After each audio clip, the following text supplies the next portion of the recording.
I don't think we were coming back this month, but then we decided to do a special. We had done so many horror movie related things already in October of whatever year we're in because you can listen anytime. It's not exclusive to anything. And also, it's the most low budget special ever. I didn't even tell these guys to put on makeup like little kitty cats or Halloween related anything. I was just like, whatever. So here we go. The most non-special special in the history of Binge-Watchers. Actually, I found a good movie, I thought, to talk about because I was like, yeah, if you're going to do something, you got to watch something that's a little not everybody's choice, you know? Mm-hmm. Maybe turn them on to something else. But we've watched so many strange things this year. I was like, oh, we're really at the bottom of the barrel this year, David. Like the playlist has been so varied this year. It's like, like I want everything to be as exciting as like the week we covered Lady Terminator, and then we felt guilty that Jordan wasn't here for Lady Terminator. But I'm like, not every week are we gonna like stumble into like a those like are a Lady Terminator rare situation. Those are the gems. That's what we're digging for. And like these are harder and harder to find, literally because like there's no way to get the media anymore. It's even tonight's movie. Like, folks, we're gonna tell you about a movie that like you have to just like scour the scorched earth to find, but it's worth it. Or a quick YouTube search. That's the most undramatic way to say it, David. Not even storytelling. He's just like, oh, just do a YouTube search. That's all. Crack open a cold box of wine or pour something cold on ice because it's the Binge-Watchers podcast.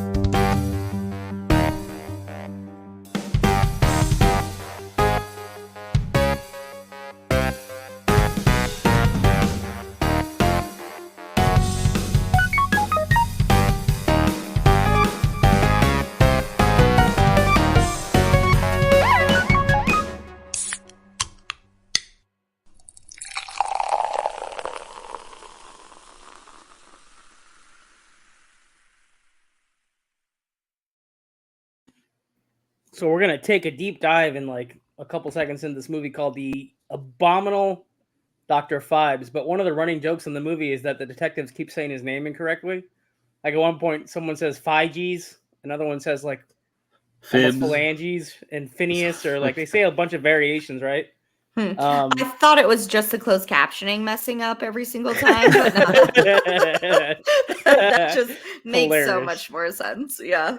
But I want to back it up because I have a couple of scary movie related questions to ask Jordan Savage, who's so savage she doesn't even have to see the movie of the week. She can deliver the news about it. And David, who will give us dangerous details in a minute. That's how dangerous he is. He's got the trivia. Ooh. And of course, I'm Johnny Spoiler. Maybe I'll spoil the plot of tonight's movie. I don't know. I'll do it out of sheer excitement. I won't do it on purpose. Maybe I'll tell you how many curses that they pull off in the movie and the one that they mess up on. I don't know. Anyway. Okay. So I want to know. And we'll go into like our normal order. We'll go to Jordan, then Dave. And then I guess I'll have to answer the question too. I'll play along. I'll be nice. All right. If there's a scary movie, what scary movie still scares you as an adult? Like, so I guess you'd have to be traumatized, right? You have to watch it at a certain age that it just imprints on your brain, right? Otherwise, is it really that scary? You know, because could it be the same amount of terror or frighteningness as an adult? Maybe not. I mean, you nailed it. That's like the exact reason why I wrote down the movie that I wrote down, which was Signs. I think it was like circumstantial that it's like still scary to me because when I had seen it for the first time, I was probably like maybe between 8 and 10, and we were at the drive-in movie theater.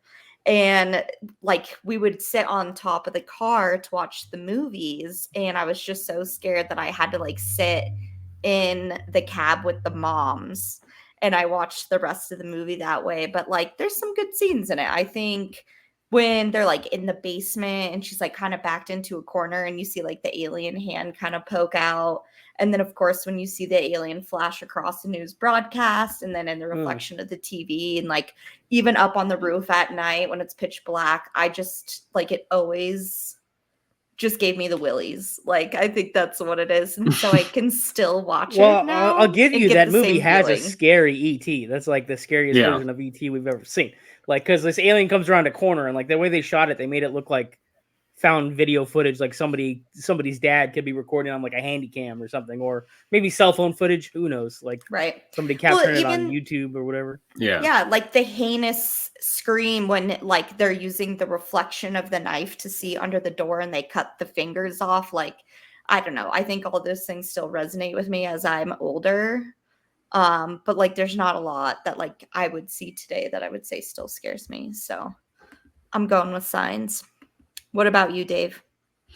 Man, it's kind of hard because nothing really like from when I was a kid still scares me. The one movie as an adult, actually 2 movies as an adult that really scared me was The Witch and Hereditary.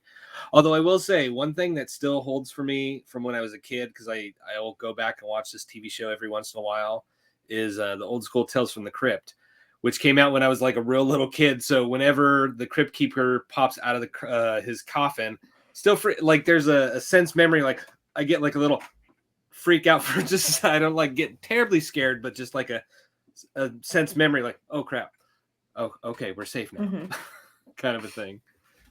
But yeah, I don't know, movies don't scare me like they used to, but except for, like I said, The Witch and Hereditary, but those are very special movies.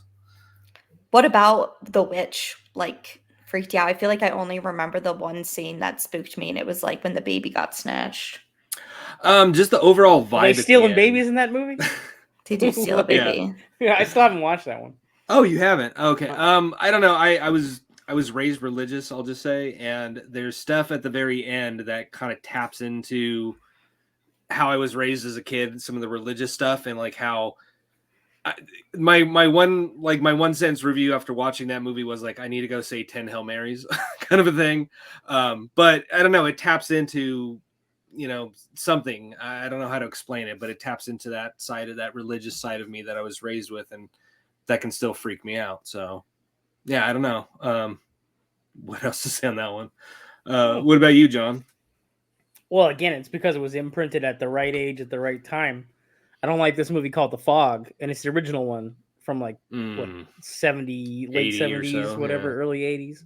John Carpenter's movie. It's in my top 3 Carpenter movies from John Carpenter. And yeah, man, the idea of like reincarnated zombie type dudes inside that can roll in with the fog. I guess it could be anything in the fog, but this is like ghosts. It's like a haunted fog. So that idea is kind of crazy. Like, you're not just dealing with a haunted house or a ghost. Like, it's literally moving with the force of like a natural occurrence, right? So it can get you like anywhere. I mean, literally, because first the fog rolls in and then it turns into, these zombie pirate dudes. But I think it's because there's a little boy in there. He gets attacked at home with his nanny, who's like not prepared to defend him against a bunch of reanimated corpses. And also just like, there's something about like campfires by the beach are somehow extra scary for some reason. Instead of like campfires in the woods. I don't know, maybe it's mortality in the ocean because it's cold, it's dark, you don't know what's underneath it. Maybe it ties in a little bit of like ocean fear with the fog. But that hits me just right. So like that one gets me. But if I bring it up, people think of like the CW remake and they're like, that movie's not scary at all. I'm like, no. There's like one before that. Like, watch the other one. Yeah, wow. No, that's a good movie. You actually introduced me to that movie, and I'd agree. That's like, it might be my personal favorite John Carpenter. Like, it's too easy to say the thing, but I really love The Fog. Such a good movie. And the backstory behind it's crazy too. Like how they built this whole mythology around the town, like why the ghost pirates are back, like how the founders of the town screwed them over. Spoiler alert for The Fog if you haven't seen it. But like, and it's just like how the tension builds up, but also like behind the scenes, I think like John Carpenter's going through a divorce or something, and like I want to feel like all that stuff somehow plays like into the bone marrow of the movie somehow, like it gets rolled in there somehow. Like everything that's affecting like the cast and crew somehow ends up on the screen as well, It's true of other things, like when people are like feuding on comedies or like action movies, like somehow that resonates in like whatever the final product is, right? Makes sense. Now, are there any fears in real life that you've like identified as you get older? Like, I don't know why that scares me, but it does. I don't know why it's creeping me out, but it does. No, I feel like I don't have like a lot of phobias. I think I'm just like scared of normal stuff, like real crimes happening. I feel which like is ratcheted up by your fandom of watching true crime stuff. Like, Oh, you're like, for sure. you're just like increasing your own anxiety. Oh, yeah. Of like crimes happening. I'm totally the man. person who like checks in the back rows of like my car, and like I'm always strapped, like ready to just start battling out. But that's like where my actual fears are. I've had bells on the doors, but probably some more like OCD stuff. But yeah. What about you, Dave? No phobias for me, but mine's gonna sound kind of basic, but it freaks me out. It's just heights. I've been to like the Grand Canyon and played like in parts of the Grand Canyon that are in reservation land, so like no regulations, no fences up or anything. It's like take your chances, it's your deal. But no, heights freak me out. In fact, I just saw that movie recently called Fall, where somebody goes on this really tall pole and gets stuck, and they have all these shots just pointing. Like, it freaked me out watching it. Well, do you get like that sensation of like a riptide? Like, the riptide at the beach? Like, if you're in water, you feel like gravity pulling on your feet. Have you ever felt this? Yeah, There's that's like a good way of putting it. You? Yeah. So, but you feel that way if you get too high. Like, if you're like a certain height off the ground, you get that sensation just like of knocks like into your knees and your stomach. The world sinking underneath you. Yeah. I actually did that skywalk thing in Grand Canyon. My wife talked me into it. I was like, no. And I got through it. I'm fine. But I mean, it's like a horseshoe, but you can look right down. I'm like, no, I'm all right. See, that's like, nobody likes to do that, but I would like want to go do that. I feel like that wouldn't prevent me from like doing it. I think it's so cool that you still did it, but I wouldn't say like heights is a phobia. But like, that's pretty cool that you went and did it anyways. I think it'd be fun to feel that feeling like in the pit of your stomach looking down. So yeah. I also share that as one of my fears. I don't like being like more than 9 feet off the ground. It starts to like the whole world starts to shift. But like, I used to jump off roofs. Like, I remember one time we jumped off my friend's roof. I hit his motorcycle, then went into a swimming pool. The goal was a swimming pool. Used to go rock climbing in Arizona. Like, used to jump off these things and then fall on these ledges.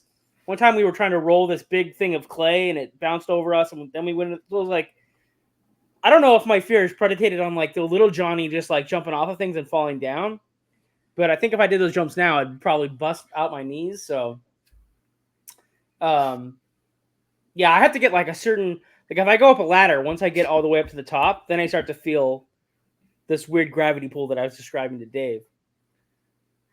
But also, like, there's this thing about enacting, like, fear of rejection. Dave, you must have the rejection fear. I mean, you do, like, stage acting, so you got to fear, like, that moment, like, right before you're actually doing it, between regular Dave and acting Dave, where you're, like, doing your theater thing, Like, before you absorb the character and just, like, black out and do your thing and then come back to yourself, you got to have that, like, vomit churning Jordan, vomit churning anxiety in the pit of your stomach or something. Like this slight fear that like, are they gonna buy this or not? But so I used to have that, but now that's involved into like a fear of failure. Like, I want the podcast to do so well, but like this is crazy. Like, this is crazy John brain stuff. Like, almost before we start recording, I get like just filled with all this stuff, and then it calms down, and then it comes right back, like right before I click on the button, and then Jordan's like, "Hey, what's going on?" And in my mind, I'm thinking about all these 25 to 50 things. I'm just like, "Oh yeah, nothing. What's up?" Move on. Performance fear, definitely legit. Yeah. There's no headlines tonight because we're just gonna like talk about this movie, Dr. Phibes, and let the audience know what we think about it. And I gotta ask Dave about this Paramount Plus movie, but maybe I'll ask him after he tells us what he knows about Dr. Phibes. Okay. Yeah. All right. So we want to go into dangerous facts. Is that where we're headed? I think so. Do we have a sponsor? All right. I'm just making sure. Oh yeah, we do. Well, I was gonna mention the Paramount Plus, but I'm gonna okay. We'll hold on that for that. Okay. Yeah. So a sequel to this movie came out the very next year, Dr. Phibes Rides Again. And several sequels were planned, such as Bride of Dr. Phibes, but nothing came of it. They had plot lines like Dr. Phibes fights Nazis, and I don't know, but nothing came after the second one. So we almost got more than 2? But for whatever reason, just more sequels never came out. So the murders in this movie were based on the 10 plagues of Egypt, as in the Old Testament. However, a couple plagues were changed around. They were originally plagues of gnats and flies, but they were replaced with bats and rats because they showed up better on film and were easier to wrangle than flies and gnats. The rest, because they're slightly bigger in dimensions. Yeah, well, yeah, because flies and gnats don't exactly play on film that well, I guess. Vincent Price, of course, we all know him. He's a horror icon for movies like House on Haunted Hill. I almost called him Peter Vincent again. Peter Vincent. Vincent Price, known for this movie, House on Haunted Hill, The Fly, many other horror movies. But he was also in a lot of dramas and other types of movies, such as The Ten Commandments, Edward Scissorhands, and what I found interesting, what he claimed was one of his favorite roles was Ratigan in The Great Mouse Detective because they gave him 2 songs to sing. So that became one of his favorite roles. I didn't know that at all. He's a little softy, huh? He's like known as being like the voice of horror movies, and he's got a little softy heart, huh? You know what's funny about him being in the Tim Burton movie? So clearly Tim Burton's a fan and has seen all of his movies, right? All the Hammer horror stuff and all the early stuff. Yeah. I bet you, like, it's a safe bet that if somebody hears like a horror movie voice that sounds old timey or like 1950s, or they're like, oh, if I think of a horror movie voice, it's gonna be him. Well, yeah, I mean, he was, I don't know, he found his way into every generation. Like he was a voice in like Alice Cooper albums in the 70s. He was, of course, in Thriller. So like he always found a way to pop up in, each generation somehow. Talking about being a softie, he was a big lover of fine art and buying his first Rembrandt when he was a little kid. He's got a lot of style. Yeah. And actually, he has a whole museum named in his honor in East Los Angeles, the Vincent Price Art Museum. So he's very, very legit in the art world. But he was also a foodie. I didn't know this until looking this up today. He was a big foodie, having written a few cookbooks, and he even had a cooking show in the 60s called Cooking Pricewise. So, I mean, I wish I could find some YouTube clips. I'll have to look it up. But I was surprised to find out he was like a big chef, or not like owned restaurants, but like he loved to cook. So, what a wholesome person! I love that. Yeah, he was a pretty cool guy, actually. He was also a big proponent of the LGBTQ cause back in the day. So his daughter came out. One of our affiliates we run all the time is a Paramount Plus free trial. I'm going there for like Comedy Central stuff. That's where you can still get like the new Beavis and Butthead. Inside Amy Schumer just dropped. Yeah. There's a new season.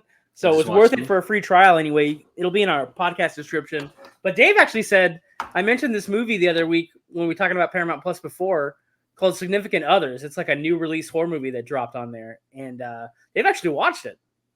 Yeah, it's really good, actually. The only complaint I have about the movie is the title is so kind of like nothing sounding that it's easy to forget.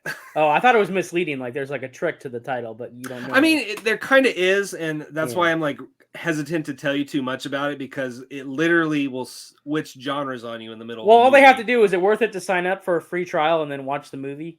Oh yeah, absolutely, dude. Watch your Amy Schumer, watch your Beavis and Butthead, and watch Significant Other. It's actually a really good movie. There you go. Now back to the podcast already in progress, but felt like we were already there the whole time anyway. So, Jordan, are you going to watch this movie? Am I going to watch this movie? But I want to see if you'll watch this movie. The one we're talking about, or which one? The one that we just mentioned on Paramount. Oh, yeah, no, I just downloaded Paramount like a week ago. So, right. Yeah, I'm definitely down.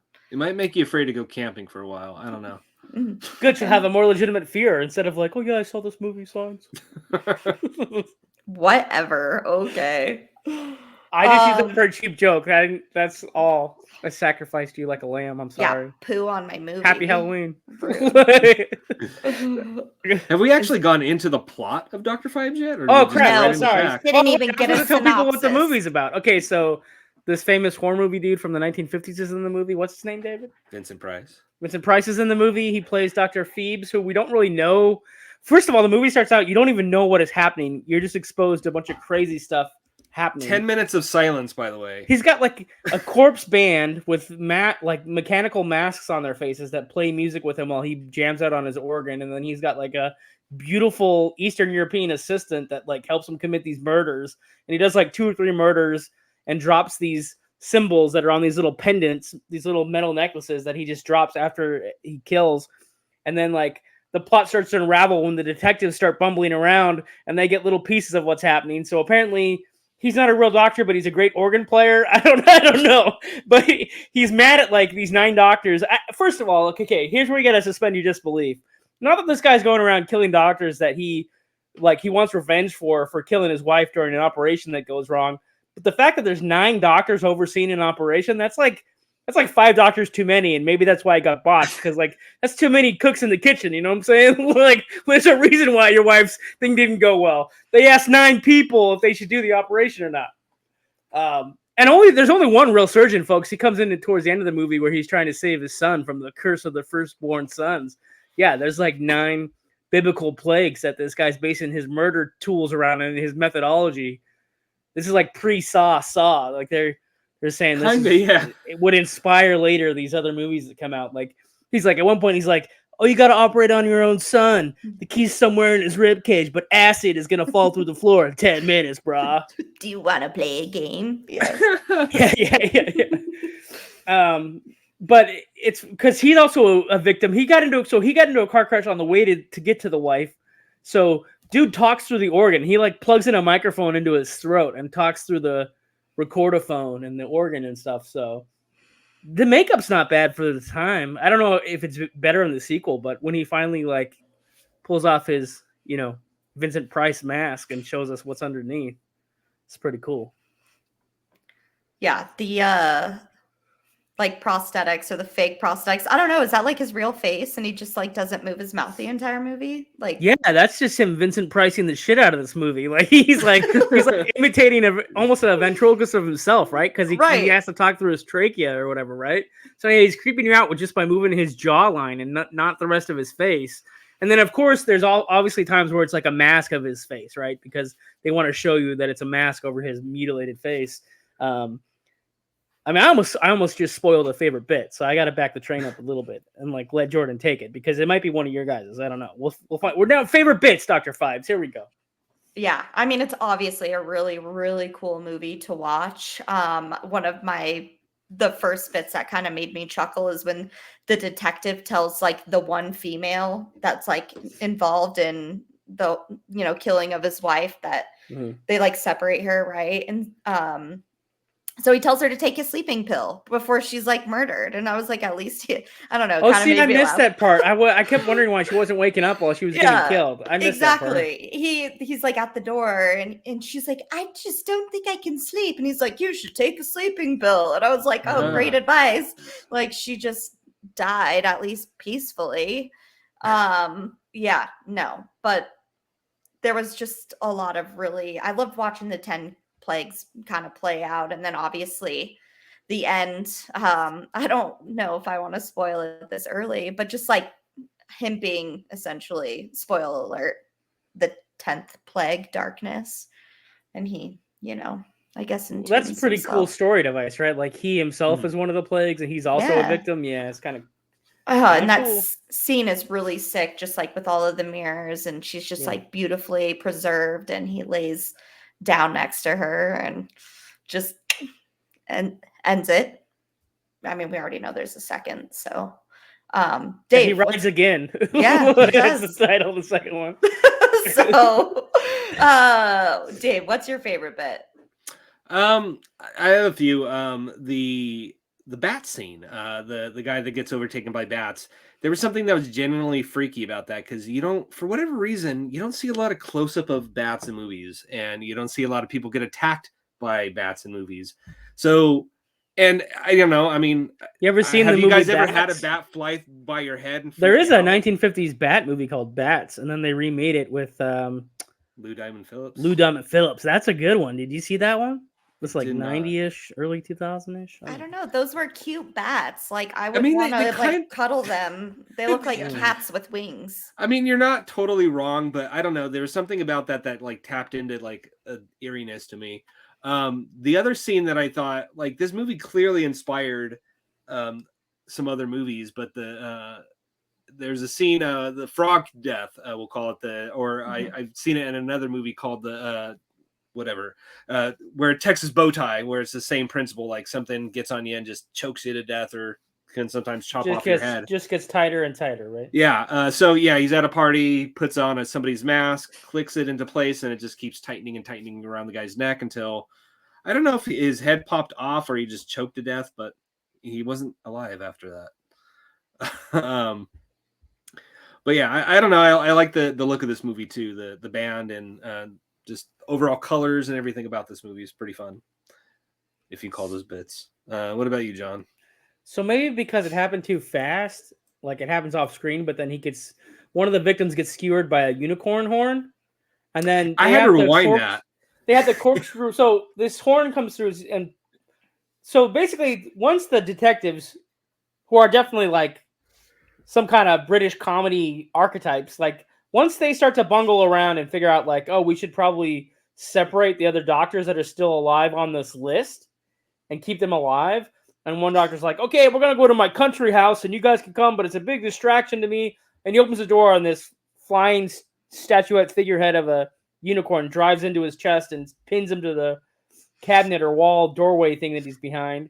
And then we can't see it. You can see his legs. Like, they're rotating his entire body because apparently it works like a screw. So they have to like unscrew him from being pinned. And it's a gentleman's club. So the other guy's like reading his newspaper and he can't be bothered. He's like, could you just keep the racket down, you know?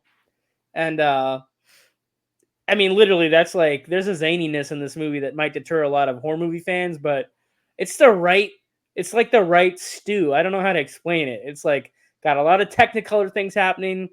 It's definitely like super Vincent Price. Like if you've seen House on Haunted Hill, and you're like, what's one more thing I can watch with this dude? You could go to this if you're not going to the Dracula movies from Hammer, right? Yeah, man. And I like the Doctor. This could easily be remade. Like it's ripe for a remake, you know? Oh, yeah, that would be so fun to see. And then I'm going to go out on a limb here because I think I know the actor that could do it. And like, he doesn't get to do a lot of regular movies because he has a problem with his like throat. You know, Val Kilmer's he's like a cancer survivor, right? And he has his problems with that whole area, right? So he talks through a computer. But I was like, I mean, yeah, he'd have to be a maniacal psychopath. So it doesn't support like cancer victims unless you give like charities from the movie. But he's like such a good actor. Like I think he could be like, if they remade a Dr. Phibes horror movie, Val Kilmer could be the dude, you know? Oh, granted, he'd have to have the energy to play him or whatever, but I think Val Kilmer's done like 1 or 2 horror movies. I don't know. I guess I just want Val Kilmer to be in movies again. And I'm like, oh, here's a unique part. Let's remake this movie. I'm pretty happy with this movie, guys. We can move on to ratings, but yeah, I mean, I was entertained.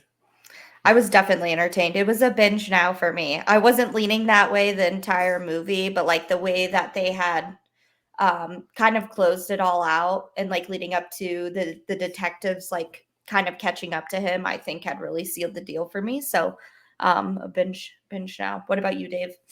I'm gonna say binge later. There's stuff I really liked about this movie, but there was a missing ingredient or two. Not getting to see Vincent Price be Vincent Price, meaning like, you know, his body and his voice were disconnected. Just got to be a contrarian, huh, David? Can't have any fun. Got to bring down the Halloween That's special. not to say I didn't like the movie, but I wouldn't rush out. I mean, you got plenty of other Vincent Price to start with if you want to dive deep into him. But well, I guess we know what John's is, but I'm going to formally ask John. Wow. Thanks, David, for the opportunity to say that people should watch this movie. Surprised me. Happy with it. Didn't know how Jordan or Dave were going to feel because sometimes they tell me their opinions or I at least get some kind of reaction. Dead silence. I'm like, okay, this is going to go one of two ways. Either they're like, oh, surprisingly fun movie to watch, or you suck. Like, so there's just like, there was no indication, you know, getting ready for tonight, which way they were going to lean. And yeah, man. So I think overall it's a binge now, David. And then if you go dig up the sequel. I didn't hate the movie. I could have gone either way. I will say this: I would not I would say binge now if you can watch it with a group. This feels like a good group watch movie. Yeah, Have you a should few watch beers, this. have It a should be few a watch friends party. over. That's what you should I do. think that could have made it a binge now for me is if we got to like watch together. Well, No. playing in the background of like a Halloween party, that'd be great. Yeah, totally. Yeah. I could see it. Staff picks. Okay, so this is pretty interesting. I kind of want to see like what's on everybody's playlist for the Halloween season. Like, is there a movie you watch every year, or is there one you're just gonna throw on for this year?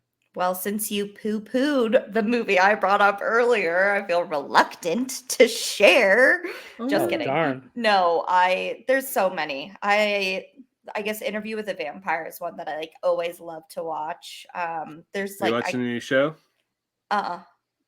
It's worth a watch. I mean, it's basically a telling of that movie stretched out and a little more fleshed out, but still entertaining. Okay, I'd be down to watch. I mean, anything that's made by Tim Burton, like all of the, I don't know, mainstream Halloween movies, I could probably write a list of 20 that I still get in the mix. But Interview with the Vampire is probably a good one to recommend. What about you, Dave?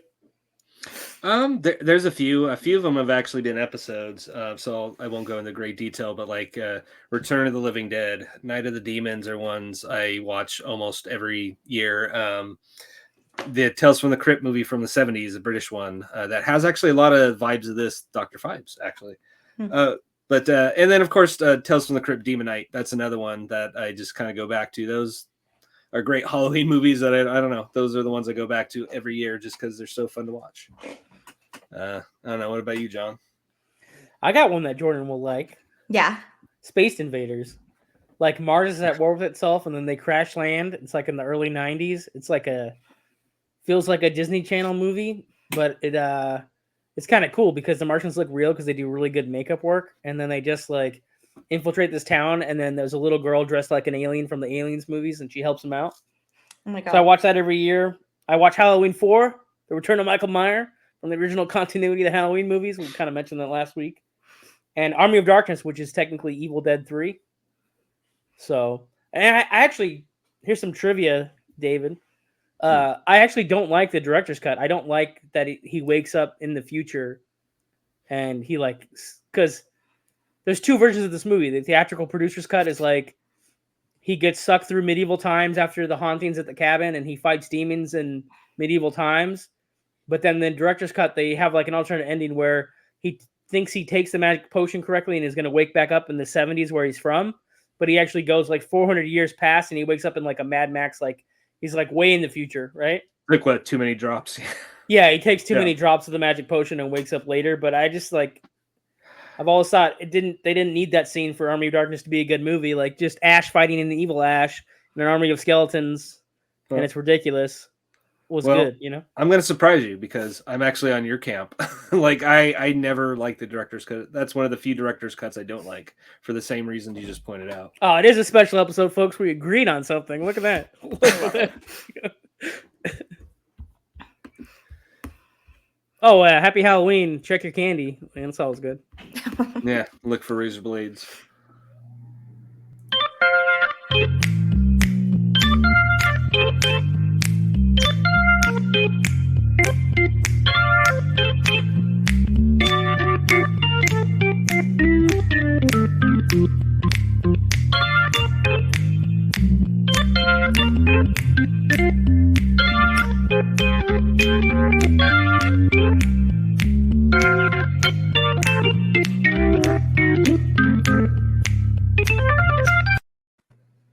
You can just let everybody know, Jordan, that you're going to watch Casper. That's okay. You can just...